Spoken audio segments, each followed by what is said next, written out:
Hello doctors, good day to you. My name is Tim Robbins and this is an example of what I consider to be a good quality setup for selling virtually.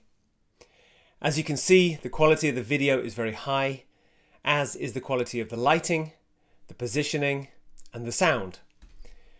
Let me now give you some examples of how it shouldn't look and shouldn't sound. For example, many people will be using the wrong type of microphone. And when you're using the standard microphone in your laptop, this is how it sounds. Notice the difference. My voice is sounding tinny and echoey. It's carrying less credibility and it sounds less engaging to listen to. In this example, I have made no changes to the lighting in the room, but I've changed the position and the direction of the camera. Notice the huge impact this makes. I suddenly have a very heavy dark shadow across my face, which looks strange. It looks perhaps unfriendly. I also have a different background. I have clothes hanging on the door. It looks distracting. It looks far less professional. Combine this with the poor quality of audio. This is not a good experience for your customers or for the physicians that your salespeople will be selling to. Now I'm using the webcam on my laptop. Notice the difference this creates. Suddenly I'm looking down at you and it creates a very superior feeling.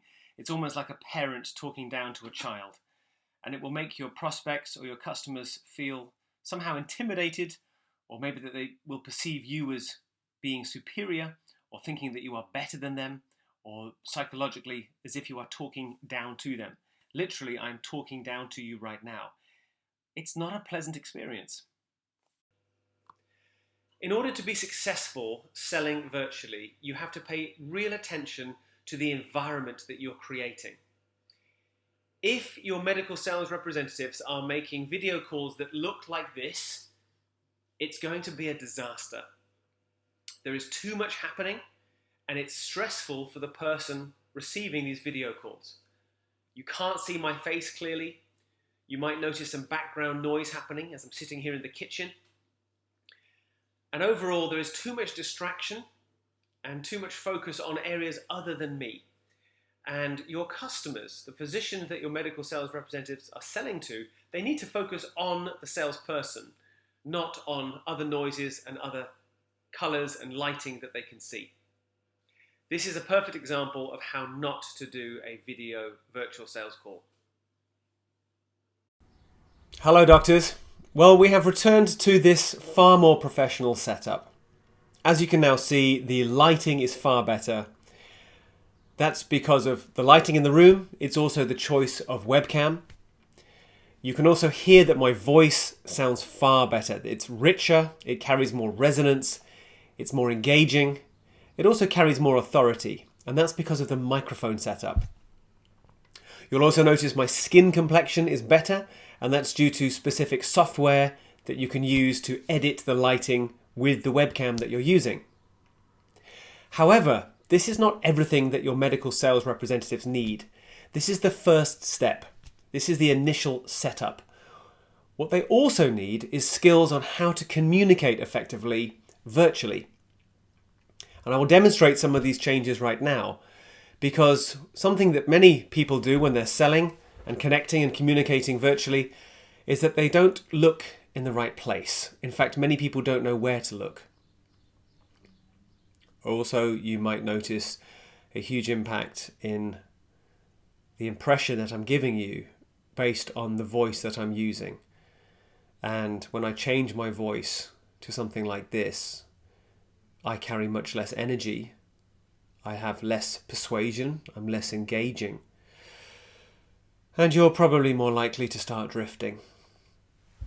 Now also, my body posture is an important thing here, because how I'm sitting also communicates something. And whether I'm using my hands or not will also communicate a certain message. So all of these things are very important. So if we really want to be effective when selling, we need to know how to avoid these very common and costly mistakes. Doctors, I hope you have enjoyed this brief video, and I hope you now better understand some of the examples of what to do and what not to do when selling virtually. My name is Tim Robbins, and I've been running a sales training organisation here in the UK since 2008. I've previous to that been a mindset coach for over 15 years, and previous to that I was a salesperson, a sales executive and a sales manager running a sales team here in the UK. I would very much like to work with your medical sales representatives. I would very much like to educate them, train them, and inspire them to be better versions of themselves in this new virtual world that we live in. With my tips and skills in guiding people and coaching people and in demonstrating best practice, I'm very confident that I can help your medical sales representatives to increase their sales and to develop their relationships in this new virtual world. Thank you very much for your time. Goodbye.